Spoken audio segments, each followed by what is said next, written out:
मैंने ले लिए हैं 6 आलू और कोशिश करें आप बड़े साइज के आलू इस्तेमाल ना करें, क्योंकि बड़े साइज के आलू जो होते हैं उनको गलाने में थोड़ी सी मुश्किल होती है, वो देर से गलते हैं। अगर आप छोटे आलू या मीडियम साइज के आलू इस्तेमाल करेंगे तो वो जल्दी गल जाएंगे। तो इसका मैंने छिलका उतार लिया है, अब हम इन्हें कट करते हैं।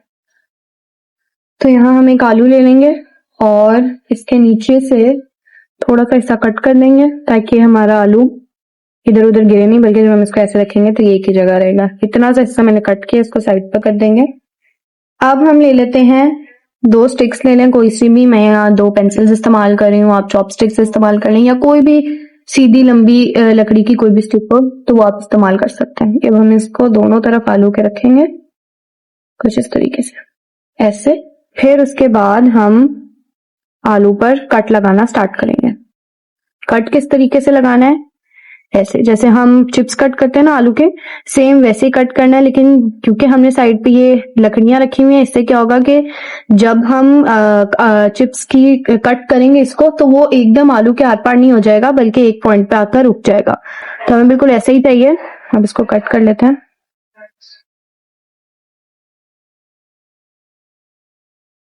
इस साइड से हमने कट कर लिया है। कोशिश करें कि आप जो कट लगा रहे हैं उनका डिस्टेंस एकदम इक्वल हो, तभी हमारी पॉम पॉम की खूबसूरत शक्ल रेडी होगी।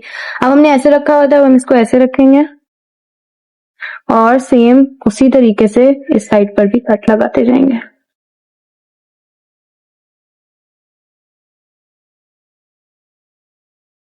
तो ये देखिए कट लगा लिए हैं मैंने और ये हमारी पॉम पॉम की इस तरह की शक्ल तैयार हुई है। इसी तरह से बाकी भी तैयार कर लेते हैं। तो यहाँ मैंने सारे आलूओं को सेम उसी तरह से कट कर लिया है। यहाँ ले लिया मैंने 4 गिलास पानी, इसमें डालूंगी 2 चम्मच नमक, मिक्स कर लेते हैं। अब हम इसमें अपने आलू डाल देंगे।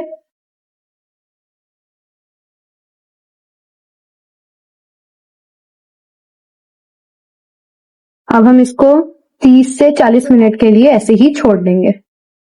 तो यहाँ मैंने ले लिया है 1 कप बेसन, इसमें हम डालेंगे कुछ मसाले। इसमें सबसे पहले डालेंगे हम नमक, आधा चम्मच नमक लिया है मैंने, आधे चम्मच चिली फ्लेक्स और थोड़ा सा चाट मसाला। आप अपने टेस्ट के अकॉर्डिंग भी ये सारे मसाले डाल सकते हैं।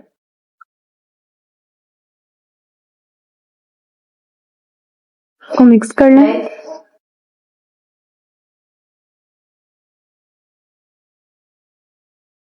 अब हम इसमें डाल देंगे 3 चम्मच कॉर्नफ्लोर।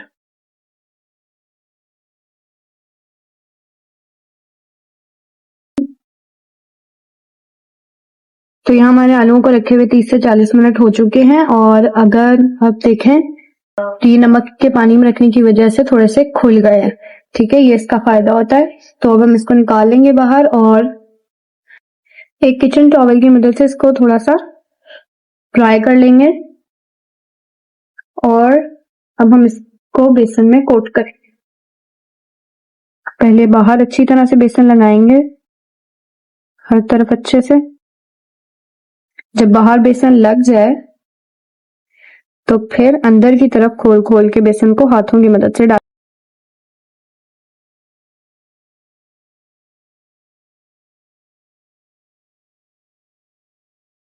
तो देखिए अच्छे सा कोटिंग करने के बाद हम इसको झाड़ लेंगे ताकि जितना भी एक्स्ट्रा इसके ऊपर लगा हुआ है वो सारा निकल जाए।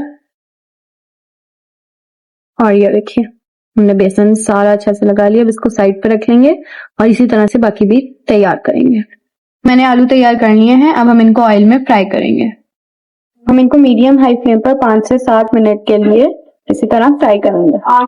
ये देखिए तकरीबन 8 मिनट के बाद ये एक साइड से हो चुके हैं। तो अब हम इनको पलट देंगे ताकि ये दूसरी तरफ से भी अच्छी तरह से हो जाए। टाइम कम या ज्यादा हो सकता है, लेकिन आपने ये ध्यान रखना है कि ये अच्छे से अंदर से गल जाए। ये देखिए 10 से 15 मिनट में मेरे आलू अच्छे से गल भी गए और इन पर एक बहुत प्यारा सा गोल्डन ब्राउन कलर भी आ गया है। तो बस अब हम इन्हें प्लेट में निकाल लेते हैं।